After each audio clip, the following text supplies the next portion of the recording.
there, and welcome back to my channel. If this is the first time you're watching, my name is Sarah and I talk about sustainability, fashion, and travel on my channel. So today's video is going to be about items that I've had in my closet and in my possession that I've had for a really long time. In the sustainable fashion movement, there is a phrase called love clothes last. So the love clothes last movement is all about cherishing the things that you already own and wearing them in new ways and seeing how they evolve over time as your style evolves. So there's items in my closet that I've had for a very, very long time. I try to keep my clothes for at least 6 months after I'm like, oh, I really just don't want to wear this anymore, because sometimes I'll look back on things and wish I kept them, which might be another video I make, so if that interests you on all the clothing that I let slip out of my hands and into the void, comment that down below. For today's video, I'm going to be going from the newest item I have of the old items that I have into the item that I've had since 3rd grade. So the first item I'm showing you today is actually not that old, but it has a lot of sentimental value to me, and in really caring about where my clothes come from, having these memories attached to them, I think that it's a really cool piece to show. So my first item is this striped long sleeve button down shirt, and I actually got it in Valencia, Spain, or Valencia as you're supposed to call it, and it was at a vintage shop that just had the coolest things. Usually I wouldn't buy a ton of things from there, but I actually got this for $18, and it's something that really reminds me of my time in Spain, and I think that every time I wear it I'll be reminded of the adventures I had and how much it means to me. And it's also vintage, which is really awesome with the sustainability aspect, and it looks like it is made out of linen, which I love linen so much. The second piece that I will be showing you today I got probably about a year ago, and it was actually a hand-me-down from my grandmother. So it's this little black backpack, and this thing is a lifesaver when you're traveling because it can fit all the things you need in a tiny little backpack. I needed to keep my things safe because I have this little back pocket right here to store my passports or my important things, and then if I needed to, just like chapstick and all the non-essential things that people could pickpocket if they really wanted to go in the front. So I love this bag. It is leather, which is another topic that we could discuss, if it's really ethical to buy leather if it's secondhand, which I have very mixed opinions on. So if you'd want to hear more about that, go ahead and leave a comment down below. But basically this bag has been through so much and it's still in such great condition, and I think that I'll always remember it as the bag that got me through bringing on small things on airlines and not being charged for it. So this is just a great piece, and I think that it matches a lot of things. It's really on trend right now, but I think my grandma got it a long time before I had it, so it's really awesome to see the transformation of style. So she bought it when it was in style and she took it all over for her travels, so I'm glad that I get to keep it and give it some new life.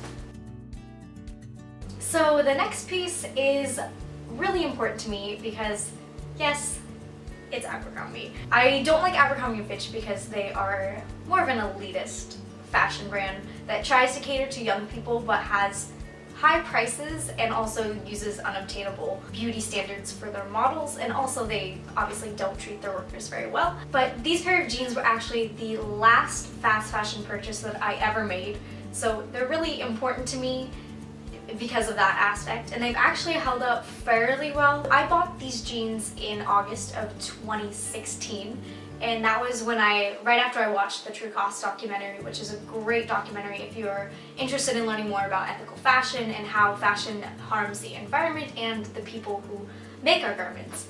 So that movie just really taught me about the movement, and that's how I got started into the space.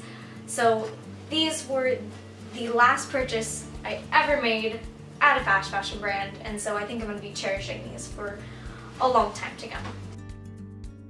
The next item that I have is a dress that I don't wear very often. It has to be a more special occasion to bring it out because it is more formal kind of wear, where I feel like you just kind of need like a tea party to wear it, which I've never been invited to.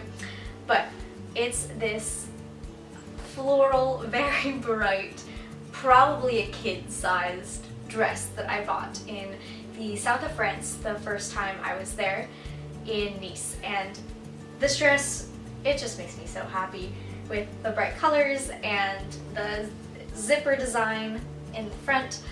It screams like summer and fun and great memories. So again, with this, it's a piece that I'll always cherish because it reminds me of my time in France and that awe I felt being in that country for the first time. This dress has been repaired a couple times by my grandmother because the seams in the middle have come apart.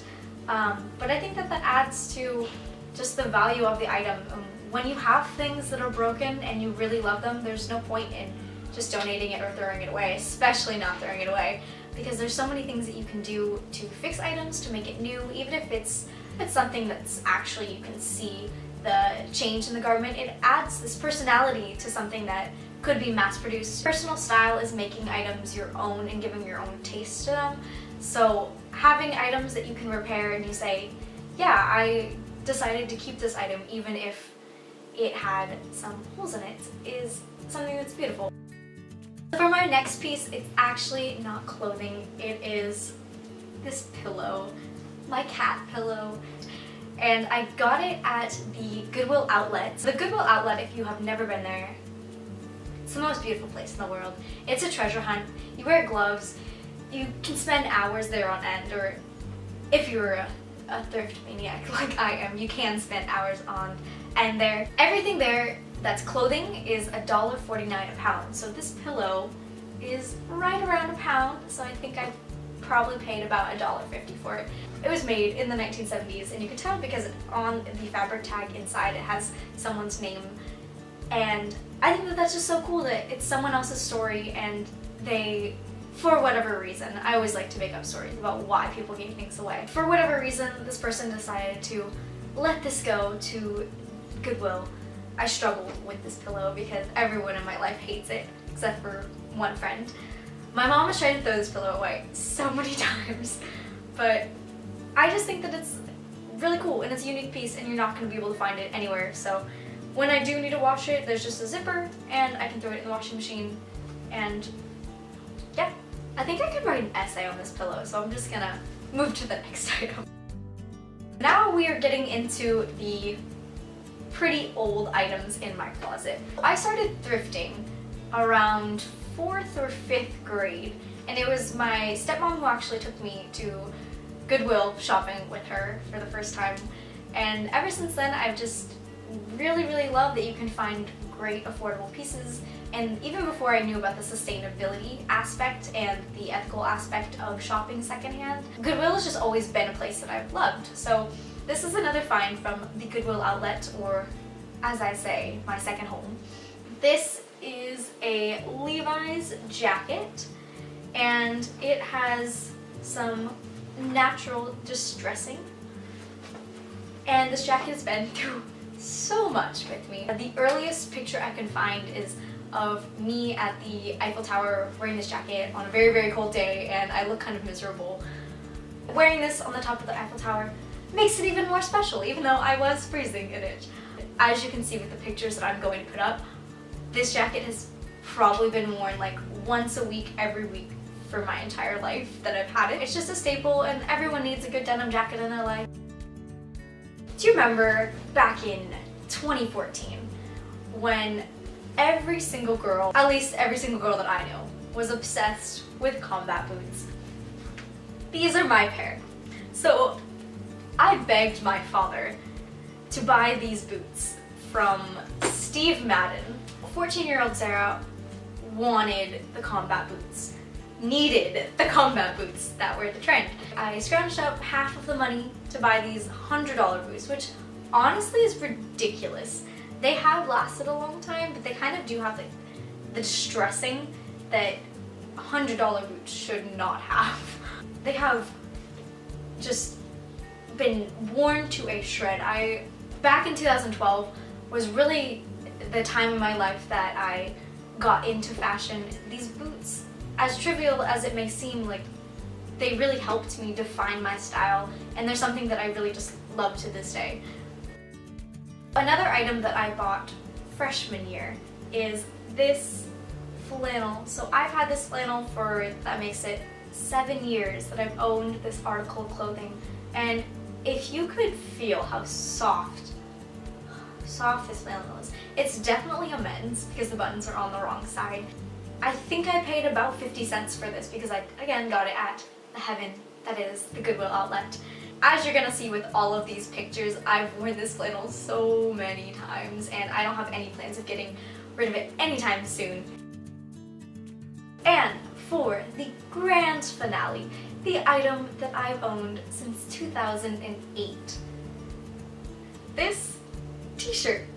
So, I don't wear this t-shirt on a daily basis. I've never worn it in public. It's always just been pajamas, but I think I'm gonna start wearing it as an actual outfit thing because it kind of looks like something you'd buy at Urban Outfitters or like, you know, the kind of grunge, like vintagey thing. So it's just one of those school t-shirts that I bought in 3rd grade. And this shirt just reminds me of all those cringy 3rd grade through now memories, honestly. And all the friends that I've made in my life. As my oldest item in my closet, it just reminds me that clothing can last. If this shirt has gone through 10 years with me, even though we treat our clothing as a disposable commodity and have things come in and out of fashion honestly every week or so, clothing isn't something that's a one-time use item. And I think it's really important that we start treating our clothing with respect. Is that clothing can be such a statement of your personality. It's the first thing that people look at, and sometimes it's unfortunate that we're judged by our looks by the first time we meet someone, but that means it's all the more important to showcase the quirks of your personality and who you are and what you believe in by the appearance that you give out. So what I'm really trying to convey through this video is you don't need to go out and buy a ton of new clothing to have it really mean something to you. The oldest things in your wardrobe probably have the most meaning to you. And if you just go shopping in your own wardrobe instead of going out and trying to wear things in a new light, then you might find some combinations that you never would have thought of. So hopefully you gained something from this video and will look at your clothes in a new light. I really hope that this video is helpful and it's not just 10 minutes of me rambling about how much I love my clothes. For more videos like this or videos about sustainability, travel, and of course ethical fashion, go ahead and subscribe and leave comments down below if you have any video ideas that you'd like to hear from me. So thanks for watching and I'll see you next Monday.